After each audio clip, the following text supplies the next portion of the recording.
Buenas tardes, mi nombre es Julio César Salazar Romero, estudiante de 10º semestre de Psicología de la Universidad Martin Luther King Jr. Voy a hablarles un poco acerca de lo que es la habilidad del pensamiento. La habilidad del pensamiento es la capacidad y disposición para el desarrollo de procesos mentales que contribuyen a la resolución de problemas de la cotidianidad. Las habilidades del pensamiento están directamente relacionadas con la cognición entendida como la facultad de procesar información. Asimismo, se refiere a conocer, recoger, organizar y utilizar el conocimiento y se relaciona con procesos como la percepción, memoria, aprendizaje, entre otros aspectos, lo que implica que todas las actividades derivadas del pensamiento tienen componentes cognitivos. La habilidad del pensamiento depende de los siguientes procesos. La observación es uno de los procesos básicos del pensamiento a través del cual tenemos el primer contacto con el mundo que nos rodea.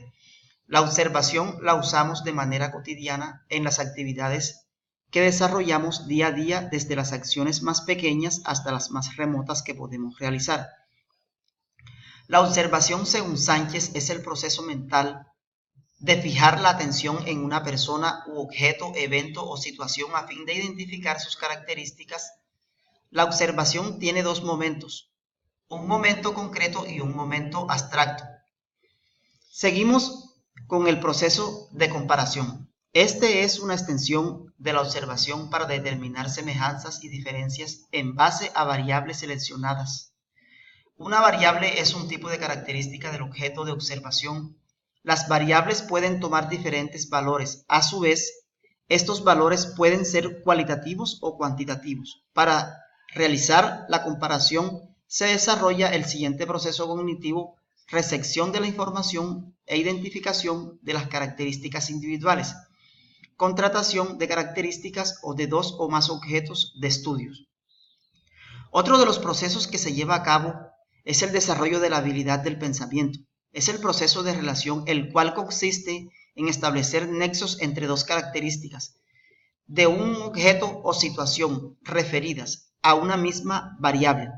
El proceso de relación es el paso siguiente a la comparación, ya que en la comparación se establecen semejanzas y diferencias de manera independiente, y en la relación se llega a un paso más allá en el procesamiento de la información, ya que se toman estas semejanzas y diferencias y se establecen conexiones entre ellas. Estas conexiones se expresan diferencias y establecen conexiones entre ellas. Estas conexiones se expresan mediante la emisión de juicios, es decir, la afirmación o negación de algo. Dentro de los procesos de la habilidad del pensamiento también está lo que es la clasificación. Este es el proceso mediante el cual se distribuyen y agrupan objetos, personas, eventos o situaciones, elementos o individuos de un conjunto en clases de acuerdo con una serie de criterios, propiedades, características y cualidades previamente definidos según ciertos principios con base en sus semejanzas y diferencias.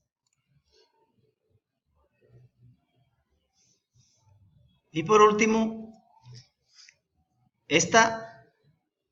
la descripción es el proceso por el cual se informa de manera clara, precisa y ordenada las características de lo que se observa, se compara y se conoce y se analiza en el nivel reflexivo del pensamiento y analítico.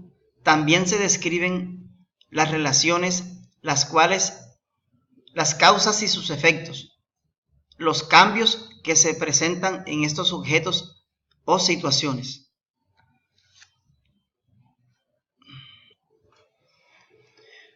Dentro de los principales referentes teóricos del pensamiento encontramos a John Dewey. Describe el pensamiento como una relación entre lo que ya sabemos, nuestra memoria y lo que percibimos. Con esta trilogía damos significado a las cosas, creamos, inferimos más allá de lo que nos viene dado, y eso es el producto pensamiento. También encontramos a Vygotsky. Vygotsky pensaba que el pensamiento y el lenguaje estaban entrelazados y que no había que estudiarlos de forma independiente. El pensamiento es el paso al lenguaje, porque es una función egocéntrica la que da el paso a una función comunicativa. También tenemos a Piaget. Piaget nos refería que el pensamiento aparece cuando las funciones simbólicas se comienzan a desarrollar, donde a través de la asimilación el niño integra nuevos objetos o situaciones a sus esquemas. Hablemos un poco de tipos de pensamientos. Pensamiento deductivo. Parte de afirmaciones basadas en ideas abstractas y universales para aplicarlas a casos particulares. Tenemos también lo que es el pensamiento inductivo. Este tipo de pensamiento no parte de afirmaciones generales, sino que se basa en casos particulares y a partir de ellos genera ideas generales. También tenemos lo que es el pensamiento analítico. El pensamiento analítico crea piezas de información a partir de una unidad informacional amplia y llega a conclusiones viendo el modo en el que interactúan entre sí estos fragmentos. También tenemos lo que es el pensamiento lateral o creativo. Juega a crear soluciones originales y únicas ante problemas mediante el cuestionamiento de las normas que en un principio aparecen ser evidentes. También tenemos lo que es el pensamiento suave.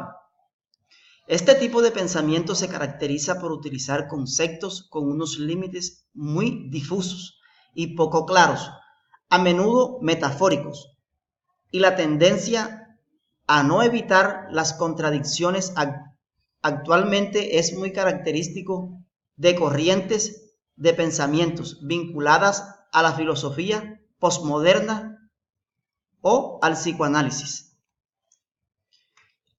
Hablaremos un poco sobre el pensamiento duro. Este utiliza conceptos lo más definidos posibles y trata de evitar las contradicciones.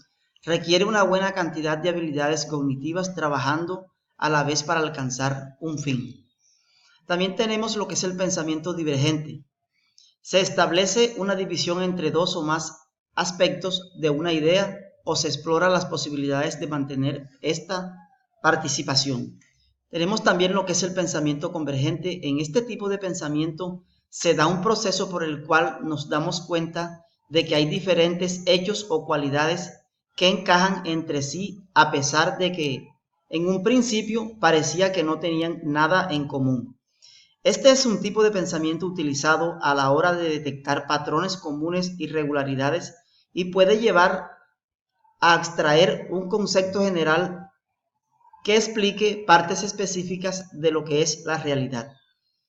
Hablemos un poco también de lo que es el pensamiento mágico. El pensamiento mágico incluye intenciones a elementos que no cuentan con voluntad ni consecuencias propias, y menos aún capacidad para actuar siguiendo planes. Por otro lado, el pensamiento mágico.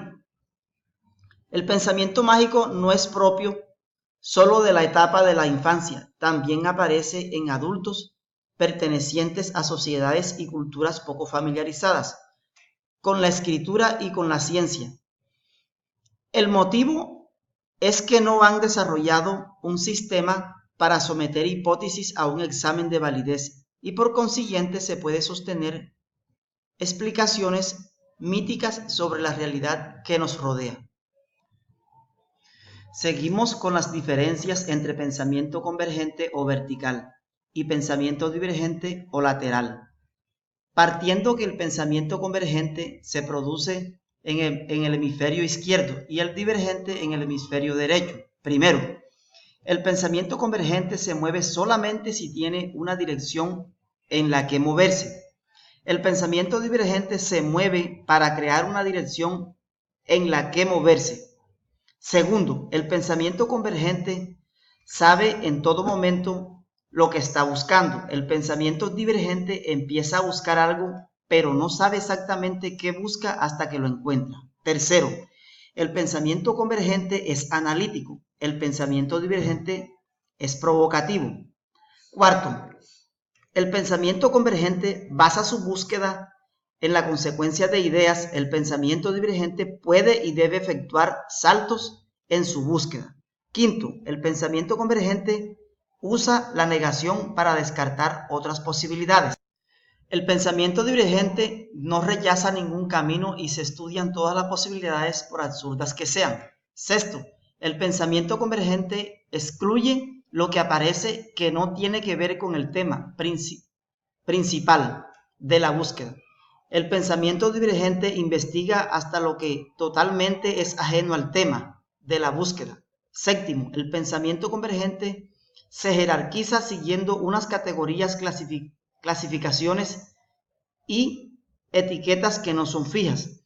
El pensamiento divergente no tiene etiquetas o categorías o clasificaciones fijas. Octavo, el pensamiento convergente se guía siguiendo los caminos más evidentes. El pensamiento divergente sigue los caminos menos evidentes. Noveno, el pensamiento convergente es un proceso finito. El pensamiento divergente es un proceso probabilístico. ¿Por qué es importante estimular el pensamiento divergente en el aula? No solo fomenta el pensamiento lógico y estructural, sino también la capacidad creativa de cada uno. Propone la exploración y experimentación de diversos contextos y problemas para generar diferentes soluciones. Un niño criado en relaciones sanas y con una autoestima elevada suele ser más curioso y creativo. A continuación tenemos unos ejemplos que podemos utilizar en el aula de clase para fomentar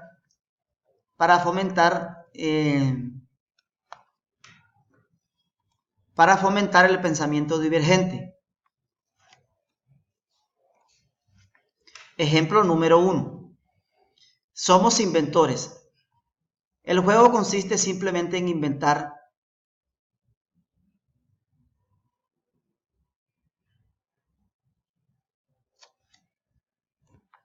Hay que dejar que los niños elijan un personaje. Puede ser un pirata, una princesa o cualquier otro. A partir de ahí se invitan a que inventen historias. Le podemos dar 2 o 3 palabras sin aparente relación a ver qué historia surge. Segundo, ¿cómo se llama? Esta actividad mejorará su lenguaje y despertará su ingenio. A partir de la narración de un cuento, les podemos preguntar por los personajes, invitándolos que les cambien los nombres, que les inventen otros papeles y que digan qué objetos podrían llevar encima. Que les inventen otras historias diferentes, y en cuanto a los objetos, podemos invitarlos a que piensen en nombres diferentes, en sus distintos, en quien los puede usar.